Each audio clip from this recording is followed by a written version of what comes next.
Purchase debit, होती है ना। हाँ परचेज डेबिट होती है।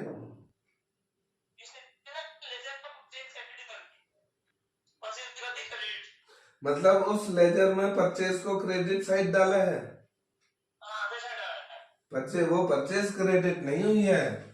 उस लेजर का नाम क्या है जिस लेजर में ये कहना चाह रहे हो ना, यहाँ परचेज डाल दी, ये है बाबूलाल, बाबूलाल।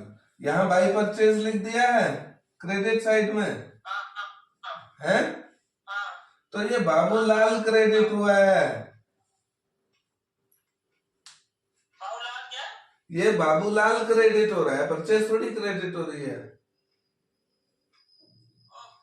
खाता तो, हाँ खाता तो बाबूलाल का है, बाबूलाल क्रेडिट हो रहा है।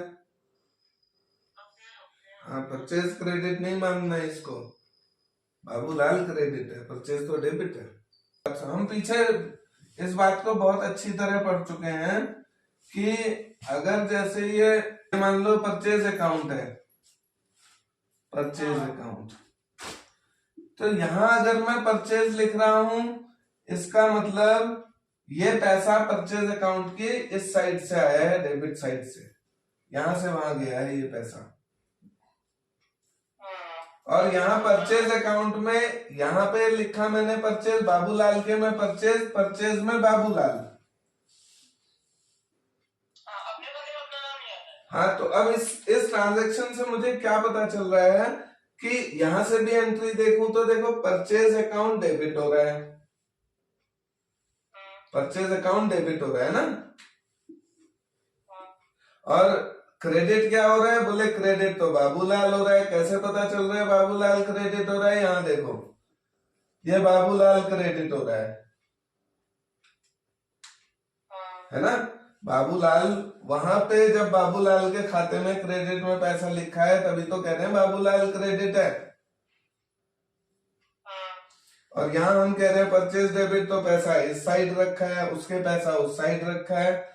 और बिल्कुल एक दूसरे खाते में अगर एक दूसरे का पैसा आता जाता है तो क्रेडिट का पैसा डेबिट में ही आएगा और डेबिट का पैसा क्रेडिट में जाएगा हमेशा।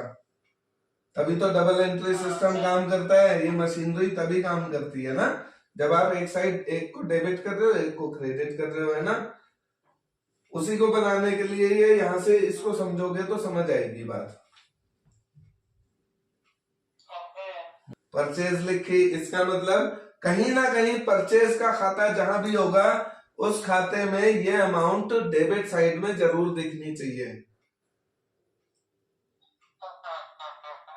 और किस नाम से दिखनी चाहिए, बाबूलाल के नाम से दिखनी चाहिए ये यहाँ, और बाबूलाल के खाते में परचेज के नाम से।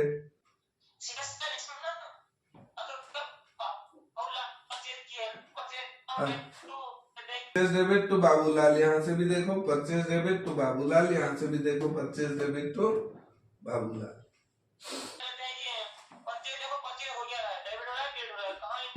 हाँ बिल्कुल, तो परचेज अकाउंट डेबिट है।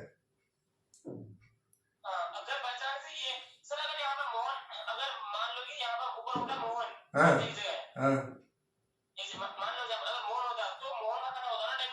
बिल्कुल, यहाँ यहाँ एक मोहन का खाता होता और मोहन के खाते में यहाँ पे परचेज लिखते तुम जितने की भी होती, फिर ये यहाँ पर मोहन करके भी दिखता है ये पैसा मोहन। तो परचेज अकाउंट तो तुम्हें सारी परचेज बताएगी, चाहे तुमने बाबूलाल से खरीदा, चाहे तुमने मोहनलाल से खरीदा, चाहे तुमने सोहनलाल से खरीदा, सब यहाँ दिखेंगे, पर अलग अलग भी सबके खाते दिखेंगे तुम्हें।